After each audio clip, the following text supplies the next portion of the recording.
I'm joined now live in our studio by Mukhtar Mohammed, CEO of Finance with Mukhtar. Thanks for joining us today, Mukhtar. Great to see you. And of course, the first story I want us to take is the passing away of the late Herbert Wigwe and of course, Abimbola Ogunbanjo. Tell us what this means for the financial services sector in Nigeria. For Herbert Wigwe, it's a big loss, huge, what I mean huge, a monumental loss to the financial sector. This is a man that has, he had a mission, came with a vision, and also executed his goal. You could see it from the antecedent of Access Bank, always have a landmark, and after hitting that landmark, he set another landmark. He came with Access Bank with his Boston friend, Ike Mokwede. They will make them, they say they will be among the first 4 largest banks in Nigeria. They achieved that, came with Access Holding, and even through Access Bank, driving them to be the bank that they will hit the 1 trillion naira profit before tax. He did it last year. He also moving them acquisition all over Africa and also going global. And he's just a man that his goal was, he set a goal, 5 years target, and he tried to meet it. And yes, it does exceed it. He was a visionary man in terms of the way he runs his thing. I mean, you could go on and on about him. Yeah, you could indeed. It's a very huge loss. I have not recovered from it because I keep wondering, what a loss. Yeah. What a loss. A monumental loss for Nigeria and Africa. And of course, beyond financial services, he clearly was passionate about education and he invested a lot of his own wealth in education. Tell us about perhaps your thinking around, businessmen, industry giants, sort of looking at social impact as a life endeavor.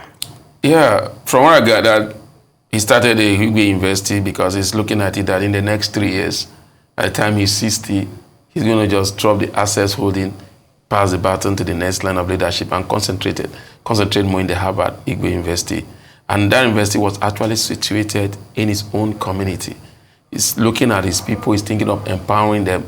There was a big trending video where he went there and told them that this university does not belong to me, even if I started it, it belongs to you people. He's telling them, look, bring ownership. And that institution was not just looking at that institution as an institution that was just for the Nigerians. 2 weeks ago before then, there was a report that came out and said that they were charging in dollars. Yeah. But we know that was for the international market. He came up and said, look, I've been established a university just for Nigerians. If Nigerians are going outside, we too should be also earning FX. That's the way he thinks. Yeah. He thinks globally.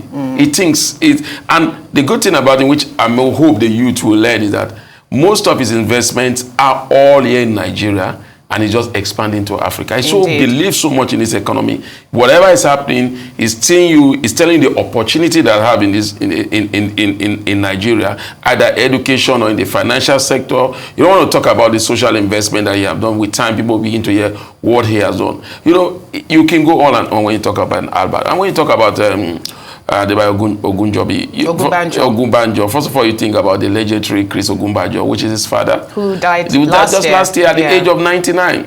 One thing people don't know about him, he was the one that led the dematerialization of Nigerian Stock Exchange from a limited company to a limited liability company. I mean, a PLC. He was the one that led that. He just left last year and handed over to under. He's a silent achiever in his own right, make sure there's corporate governance in the NGX. He has done so much, and again, that is a big loss, especially to the investment community. Yeah, and it's very interesting looking at the lives of both Herbert Wigwe and Abimbola Ogunbanjo. These were 2 men who left their legacy in the hallmarks of both financial services and the stock exchange. And it's really interesting because obviously on our stock exchange, the banks account for the biggest share of market capitalization. So both a sad and very poignant thing for them to have died together, sadly, and of course, Herbert's wife and son as well. But I guess our prayer is that their legacy will continue to outlive them, and we will see the industry, both the capital markets and the financial services market, continue to thrive. For Access Holding, I think they will move. He has already played land and the vision. He has done. And the successor has been appointed within 48 hours. Yes. So it's a good move. They show that they say true leaders, the mark of a true leader is to have a succession. Indeed. And I think he has done that. Indeed, certainly. Now let's look at another Nigeria story. Nigeria's oil output up. Are you excited by this figure from OPEC? I'm excited because that means maybe more FX. I said maybe more FX. Because sometimes in Nigerian economy these days, it's like the more you see, the less you understand. You see, FX is coming in, the reserve is going high, a little bit inching up, but the FX seems not to be in the market. So you begin to wonder what's happening here. And I had somebody make a joke to me and said that, CBN has become a corporate malam. I said, what do you mean? He said, now they are not competing with the Bureau de Change. If the Bureau de Change is changing for 1,450, CBN will change for 1,500. So they are corporate now. So, but I think it's a good thing if it comes in and both are reserved and there may be more earnings, especially with our budget. So we will have a little reduction in budget deficits. And again, that shows that the insecurity in terms of oil theft is going down, hopefully. It's going down, but the figure released by OPEC is 1.43 million. So we're over, still over 300,000 barrels away from our budget assumption for 2024. OPEC said 1.43 million. But the National Security Advisor said we've gone above that. He said, I think we said we did last month, we did about 1.6. Maybe OPEC is keeping it on in December. They've not gotten the figure yet. So hopefully when that figure comes in, they will see that we have exceeded the OPEC demand, which also it could be a challenge. If the budget mark was about 1.78, that's what the president said. Our output should be 1.78 oil output daily, and now we did 1.4. I hope that was in December. If we have done 1.6 in January, that means we are going there. But again, OPEC have packed our output at 1.5, so we have a shortfall. So how do we guide against that shortfall to get that revenue from that shortfall? Maybe we look at domestic market now. The Dangote refinery is there, so maybe they will be the ones to take off the indeed. I think also we might want to highlight that the data gathering methodology, sometimes you need to read in between the lines and look at all the specific data. Well, we've got time for just one more story. Jeff Bezos is offloading millions of dollars. He's offloaded about $6 million in Amazon shares. What exactly is he trying to achieve with this? He's been strategic. Okay. That's what people don't know. Strategic like how? Yeah, he stays in Salter, Washington. Okay. And there's a new tax law that is coming there. Okay. And that tax law says he has to pay tax on all those capital gain and also income. Okay. So now he's moving now to Florida, Miami, Florida, which does not have capital gain or income tax in that state. So he's going to move there, and he's not saying, look, I want to be close to my parents.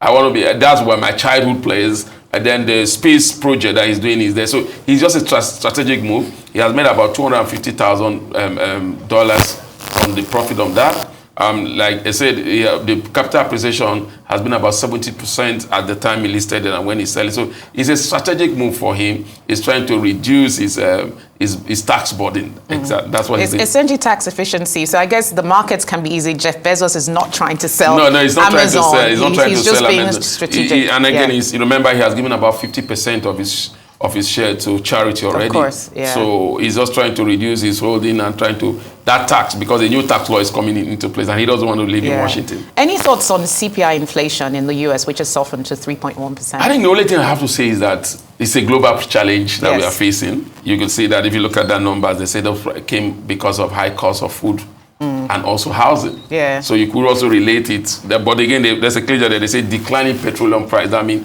their energy price came down a little. That's why we are having that. It could have been higher than that. So I think it's a global challenge. We are going into an election year in the US, and everybody seems to be talking about the economy, and they feel that the Biden administration have not handled the economy well. But when you look at those inflationary projects, from a high of almost 10% to a low of about 3.1, I think that's good. And sometimes that's why I keep saying that if we are doing the same thing they are doing, our inflation seems to go higher. And their own seems to come down. We're at 29.9%. And we almost do the same thing. Like I said, we do copy and paste, reduce rate. And we need to begin to look at our internal mechanism on how to manage our own inflationary pressure, rather than looking at their own, because they have all the data. We don't have those data because data is still challenging in Africa, and especially in Nigeria. I think it's just pointed to the fact that the government said it last week that, this economist challenge. I think the APC came and said it's a global problem. Yeah, we agree it's a global problem, but they seem to be handling it. There's job opportunities, and those inflation has come from a high of 10 to a low of about 3. So our own, rather than coming down, is still going up, and we don't know where it will end up to this moment, because cost of living is still going high by the day. Yeah, indeed. So much to deal with in terms of our macroeconomy here in Nigeria. Thanks so much for being with us today. Mukhtar Mohammed, CEO of Finance with Mukhtar. Well, that's it for now.